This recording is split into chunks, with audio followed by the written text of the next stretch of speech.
আজকে আমি তোমাদের সাথে শেয়ার করব হাই প্রোটিন প্যানকেক।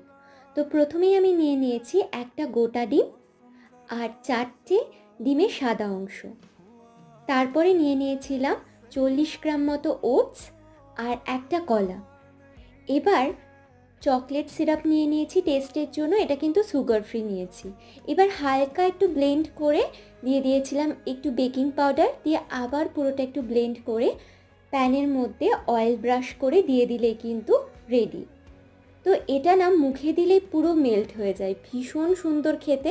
ওপর থেকে একটু চকলেট আর বাদাম দিয়ে আমি গার্নিশিং করেছি।